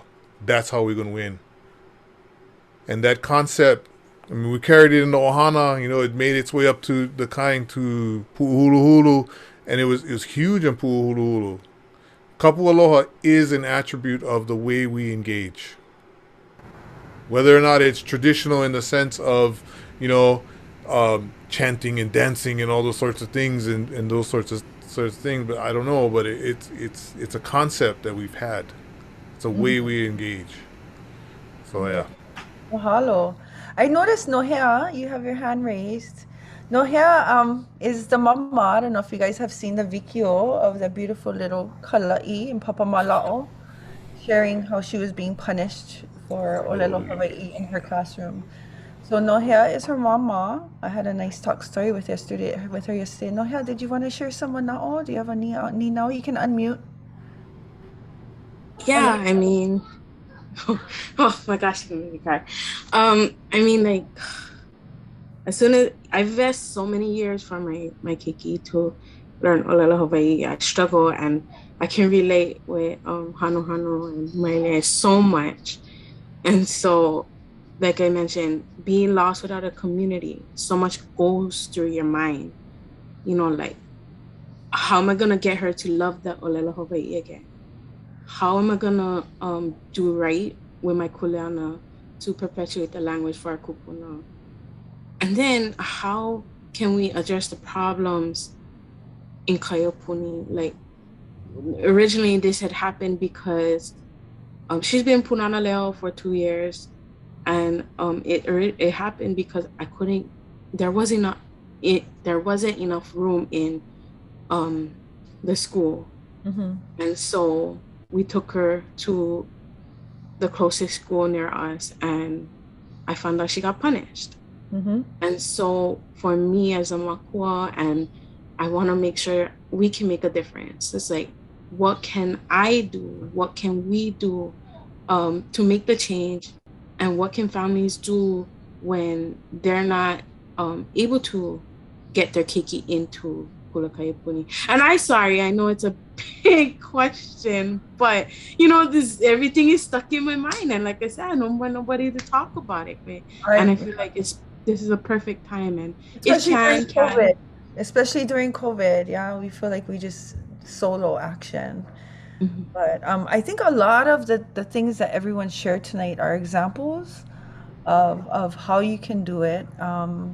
But does anybody want to add anything specific to her situation and how maybe we could ho'opono? Tita, I would say part of the reason why we talking story right now is because of my wife's kahaleho aka. What the love, the learning that she put into them, and what is available for you guys is pretty much the essence of what got our kids from a little island of Molokai out in the bushes next to the river in the lo'i, hunting for deer using solar lighting. But she put all of that, and I call my son the blueprint. Yeah, because what he had in school, whatever they never give, mommy and daddy was giving them as best as we could, as much as we could, invested all the way, knowing that the school would come up short. So right now, in these challenging and very, very crazy times, that's why Kahale Waka was birthed. So through that tragedy, we've seen an opportunity for share some of our friends, some of the stuff that we've put into our kids. And like how Kalihua said earlier, it's an obligation for us for share. You cannot make them to that spot you wanted to make them to, and then just give up on everybody else. So this, and I applaud my wahine and her business partner Kalani for creating this for people and ohanas like yourself, for us and my brotherhood, for be able to come and share our experiences with all of you that are a little worried, nervous, maybe scared. That's what we felt when we was in the same position too. Yeah. And when I was a fresh graduate from Manoa, Nalo Vale, Ko'uike, because I wasn't practicing. It just went poof. If you're not going to practice it, if you're not going to ho'oma'a, it's just going to disappear. And so when it was time to put my son into Punana Leo, it was 5 years after I graduated, I was like, oh my gosh. And I remember the kumu when Olelo Hawaii with me, and I was like, oh. And I was like, oh my gosh. And I went back to that when I had to translate in my head before the thing puka from my mouth. And that was a reality check for me.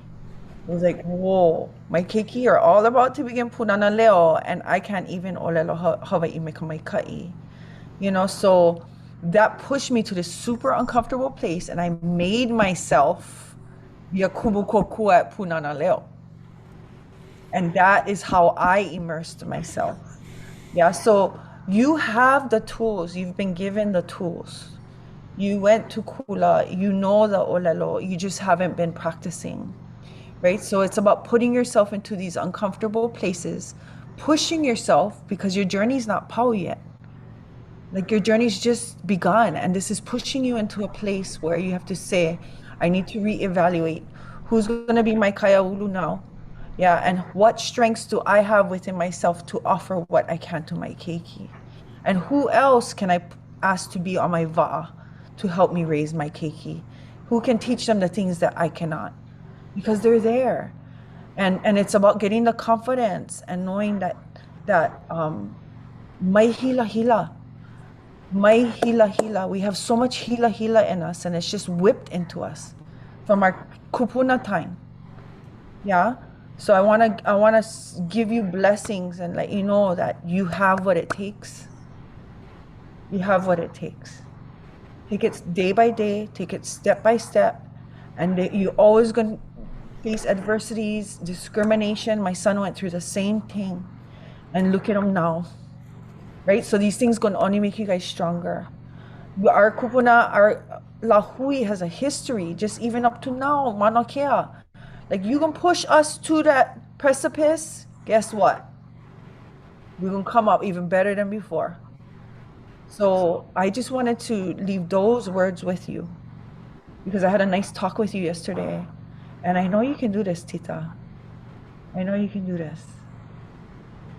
No, and I just wanted to add it because that whenever things like this happen, because the more and more you engage in advocacy for culture or language, the more and more you're going to encounter people who don't understand. Don't allow that to consume your thoughts, because the culture that they come from does not understand what Buddha is saying. So we have to get to a place in ourselves where we either can find some hulkala and get them out of ourselves, because we got to focus on it. And anything that detracts us from that is time taken from him. Jillian, I have one more now we're gonna take before we have our panina. But I have Jillian Lewis that has their Hapai Kalima. Do you have a ninao? Yes, I do. Mahalo. Mahalo ya oko, apo. We have Nino about language bonds, and language bonds that, you guys made in English, right? To your hoas, right? You make a language bond in Olelo Hawaii to your keiki. Maybe you make a language bond to Olelo Hawaii with your wahine. Maybe you make it in the home, right? You couple it into the home, or when Kiki's not around, right? You say, okay, we're going to Olelo Hawaii vale no in front of the Kiki, but to hoas, right? That maybe you went to university with, and your first bond was in English. And we know that when our language of love, our language of bond, whatever it is, it's hard to break.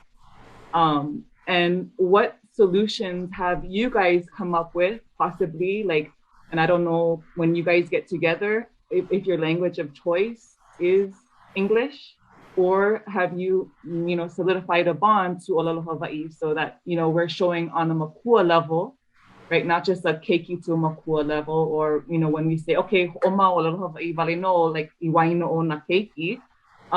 But, we struggle, right? We fell in love in English. He's a Maori speaker. I can speak Olelo, but we fell in love in English.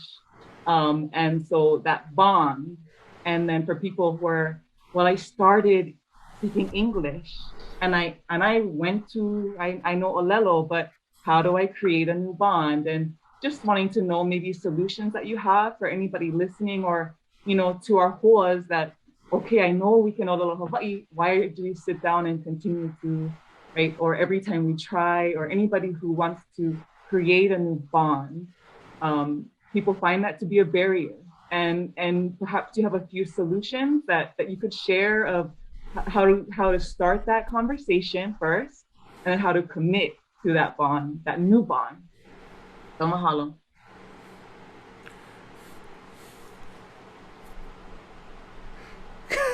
Wait, I think I should, Oh yeah, Hano.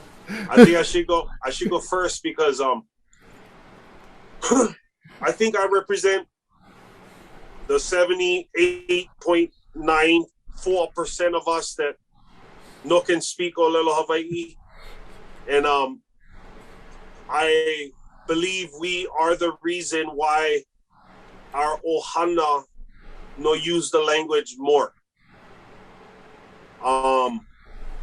And I know ever since my wife created this kahale ho'aka, I knew that my life was now going to be under one spotlight, right?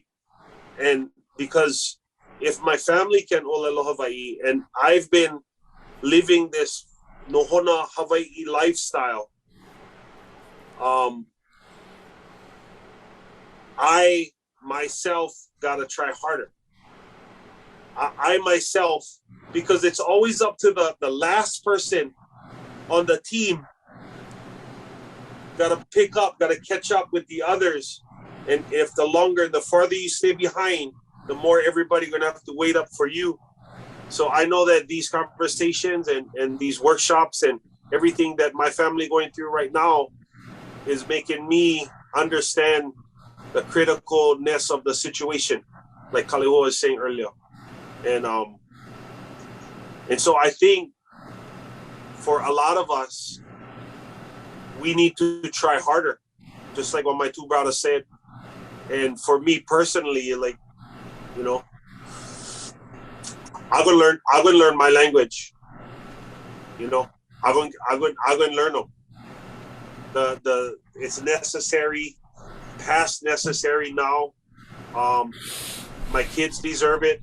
I would love to start thinking in the way our kupuna used to, and not just saying, "Oh, pidgin is comfortable enough for me."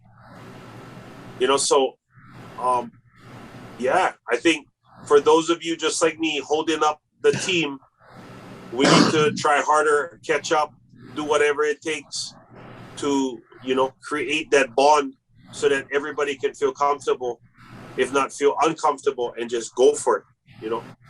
Any of you guys other kane want to add to that? I'm going to just real quick because I know Kaniko, you get. I'll let you guys both add to it, and then we can panina. Yeah. I'm going to say I don't think, and I said it before, I don't think the only way for your children to pick up Hawaiian language fluently is to have two really strong speakers in the house.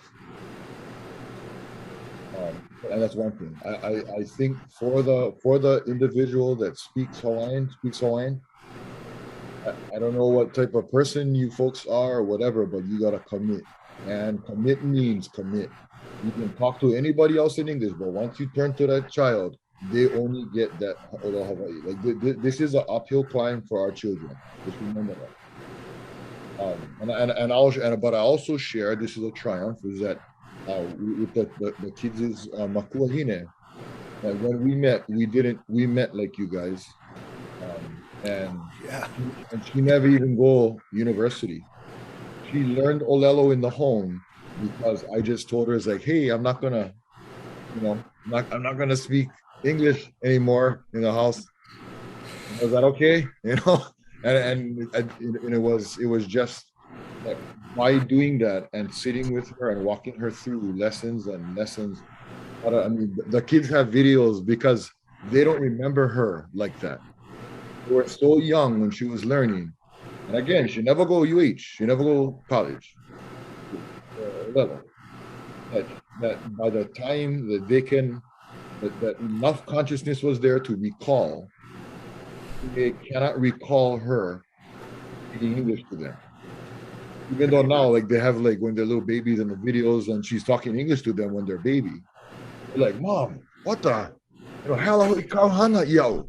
Look at how I know howling in and she's like, Kalamai, but and there's this catharsis and mihi, but you don't have to mihi. That what we're doing is that we're committing. The people who have the knowledge commit and be firm. Like you can't break, and the other person commit as well. Commit to being an example of learning for your children. because there are multiple examples that are running parallel to. We're only talking about the language context and the environment we build in Hawaiian language. That's not the only thing that we're mirroring for them, or we're not only teaching them that. We're teaching the journey. And if mom or dad speaks Hawaiian and the kids speak Hawaiian, and mom or dad, whoever doesn't, is learning in the context, that actually shows the kids, gives them power, it empowers them to help papa or help mama along the way. And it empowers the olelo. Thank you. Oye, Valeno. Felico, I'll let you close this with your Wow. What you know, I love speaking after Kalehua and Hano. I love that. I love that because, you know, all I can just say is yeah. Nah. Yeah. Okay. So but yeah.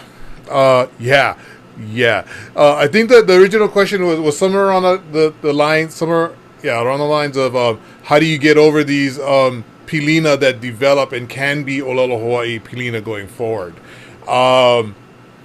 That's a tough one, you know, because I mean, like, for real. I mean, you bring it up and it's like it's real. It is real. Because you might see somebody in, you know, college time and they don't speak Hawaiian, and you come back 20 years later they can speak Hawaiian, and you be like, oh, you speak Hawaiian now? Okay, good. You should get the gap. Just like new, and you just make like new and you go forward. But if you know somebody and they're working on their Olelo Hawaii, and then you work and you have something to do with them, right? And you have to get things done, and Olelo is really hampering the getting the done part, and so you're just like and especially rearing keikis or whatever, you know, raising keikis and those sorts of things. It's like, oh my god, but can. And like Kalehua said, like, his situation is a little bit different than our situation. Haile and I, we were learning together, you know, and I was just being hothead with her, you know. I was like, no, kupa'a kako, kupa'a ka'ua, Olelo Hawaii ka'ua, because, you know, her family Catholic, so we had to go marriage encounters before we got married, right? Which was good, you know, actually from a therapeutic sort of standpoint, it's really good. So we had to go write down all kinds of stuff, whatever, you know, write notes to each other. So I only wrote to her in Hawaiian, and I said, "This is us." And we made our decision right then. We got married, and that was us. We was gonna be married, and we was gonna speak Hawaiian. Kalehua's the kind wahine before Kihapai, I will never have a conversation with her in English. And the only time I talk around Kalehua in English is situations like this. So like these situations are really well defined. Or our relationship, our pilina, ka ma'aua pilina, ma'o Kalehua, mako lelo Hawaii kela. Ka mako me na keiki, mako lelo Hawaii kela. Kapu ka pilina. We have they. I think, you know, one thing Kalehua and I were talking earlier, right? That we was we had a little conversation earlier, and you know, we talked about kapu and noa. Like, our kids, they know when the kapu starts. The poo blows, it's on. You put the malo on, it's on. You take the malo off, it's off. You know, it's noa. They know the difference between kapu and noa. They know the difference in relationships. And Kalehua is really pounding in this idea this whole time. If there is a speaker who is a parent and a caregiver, that speaker needs to just go for it. And I promise the kid gonna know. The kid gonna say, oh, mommy speaks Hawaiian, daddy don't speak Hawaiian, I'm gonna speak Hawaiian to mommy, and we just gonna have this little awkward thing where we gotta translate all the time. Whatever. That's us. We're unique. We're awesome. Maika iloa. We're gonna move on. It'll be all right. But there's also, I think, a point that we didn't talk about, and maybe we'll plant a seed for another conversation when you had it with somebody else, perhaps on these panels or something like that. But it's also this understanding that Noah is the norm, and that we have to have fun with our kids too.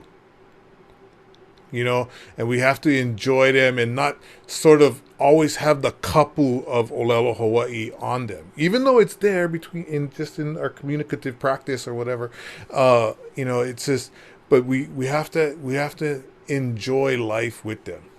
We see the Keala Kinabos over there enjoying our conversation, but they're sitting down and they're chirping out because they're hearing so much Olelo Pelikania from the Anakalas, and it's one of those things, aloha no, aloha ina keika mahine, kala mai ko maaua namu haole ana, nui loa ko maaua namu haole, aloha ino olua, aloha ino. But yeah, so and then we go over to their house, whatever. We only speak Hawaiian because kapu. Mm-hmm. That's our kapu. Yeah, that's our kapu, and we take that kapu seriously.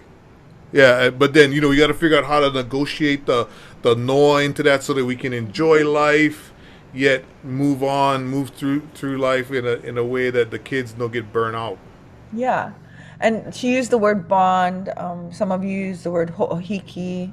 But it's making sure everyone is on the same page. Whoever is gonna malama your keiki, whoever's involved, that who's on your va'a, that we all on the same page.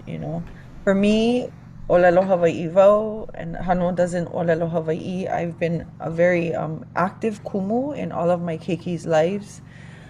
So that's when we Olelo Hawaii makahale, Olelo Hawaii lako mea'u. And we there are times that we have to unuhi for dad, otherwise he's just got kanema'a, that's mom's connection to the keiki. We're always trying to take opportunities to teach, Hano, and he's very receptive to it. But I think that's what it's all about, finding your community, making the commitment. Ho'ohiki. I like that word bond. And we're on the bridge, we transitioning, yes. Mm-hmm. You always gotta forgive yourselves and never really let it eat away at you. You're a result of something that happened that was dastardly, and we're in transition. Remember that. Mm-hmm.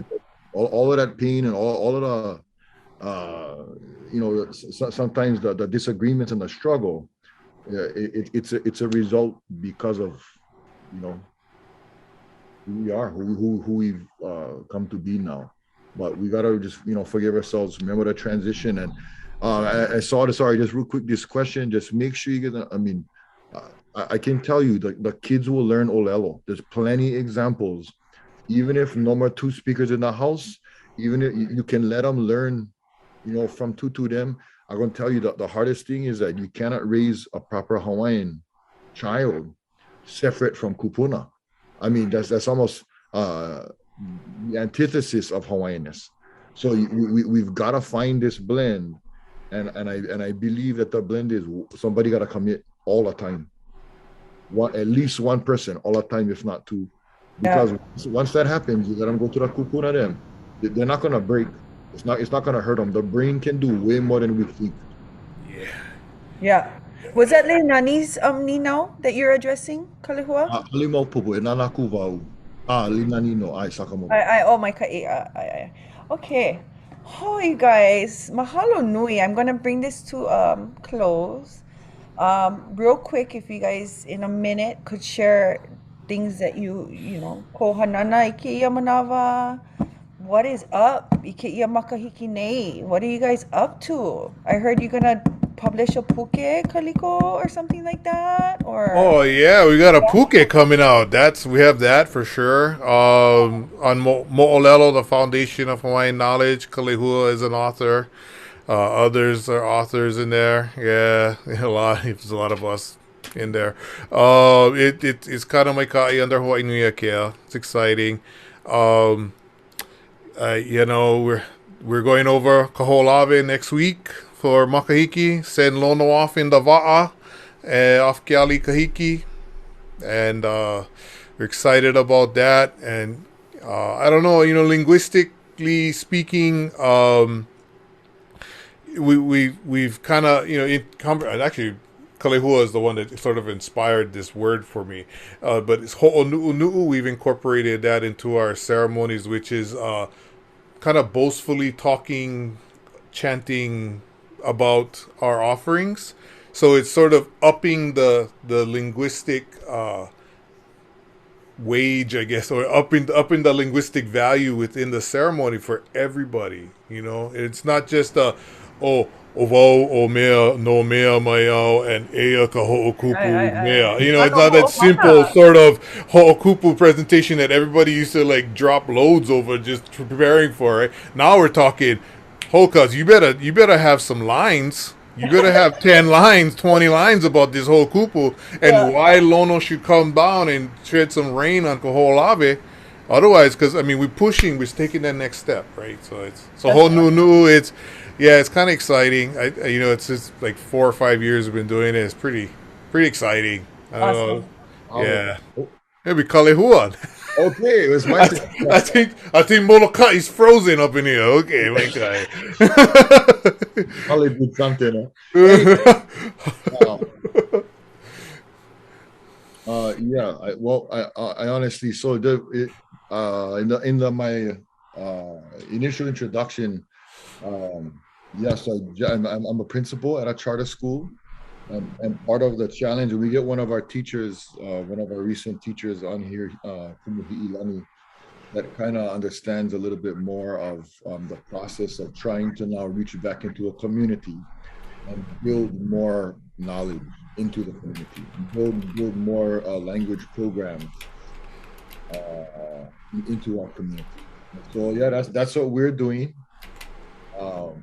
And it'll take a little while, but yeah, Kawai Hono Kana'awao is under construction, and we're trying to rebuild something that is more reminiscent to flowing cultural language included students. And really, honestly, just for you guys, so you know, it really play around with these terminal edges of what we call non-fluent and fluent. And there's all this progression in here, and that's a really wide progression. So utilizing the educational context to help carefully progress language learners, the children and our staff, through a loving process that actually gets them from not fluent to fluent, whatever that may be.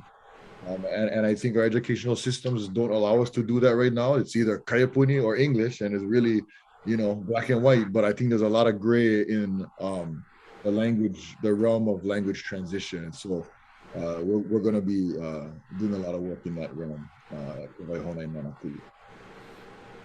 Yeah, it's very, very interesting and inspirational, I think, in that sort of approach of bridging those gaps. Yeah, Maika Iloa. Well, go Kalehua, you got something else? Now Papani. Mahalo nui, yeah, now I wehe na uno pahai pani.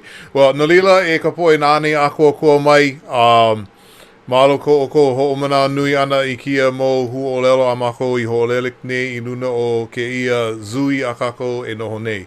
Mahalo, I kapoe nana I ho'olala, ia maile, a me ka hale hoaka, ka hui, ka hale e noho ai ke ia papahana a kako e hana nei. Me ke kahi hoa hai o lelo o mako o hano, mahalo nui iaia, me kona hiki ana mai, hoike ana mai hoi I kona mumana o kona mo o lelo pono I hono me ka lo a Nohona. A peia pu me ku'u hoa maka ho'o ka hiko oi hoi o ai ku'u hoa Kalehua me kona mau mana'o aka mai o mea kahea wau iaia ke make wau e wala au I ke kanaka ui o ki aka mai. Nalila, aloha no oe e Kalehua. Nalila o hano ma. Ai. Ai. No lila. Wahiki mai. Oia. Aloha no olua. Maile me hano. Yeah, I was just doing the goodbyes. I didn't know what to do. We didn't know what to do. So yeah, No, we got cut off. I'm so sorry. Mahalo. That's okay. We wanted to leave without saying nothing and come back. And then come back and see how you guys know how to act. Yeah, we just checking. We're just checking. We yes, Sola. yeah. Yes, Sola. Yeah. Okay, Malo Nui, yeah. Yeah, mahalo everybody, and yeah, this was awesome. Mahalo nui. Ahuiho. Hey, Kaliko and Kalihua. Again, I love you guys. And whenever you guys like bring the keiki over here, let us know. Come visit. Aloha no. Ha'olako ya'oi. They miss you, bro. Miss you guys, bro. Tell them I was crying, bro. I miss them, bro. Oh, they watching you. They're probably laughing right now. I love you guys. I love you guys. We love you. Oh, yeah. We love you, Anakala. Oh, Aloha no, lena ni ahuiho. hi, huiho kapi. Aloha nui kako, ea. Aloha. Yo. Oh, look at all the Kiki's voices. Ahuiho. Huiho. Hey, aloha kani. Hey. Oh, it's like K-H-O-N, eh? Aloha.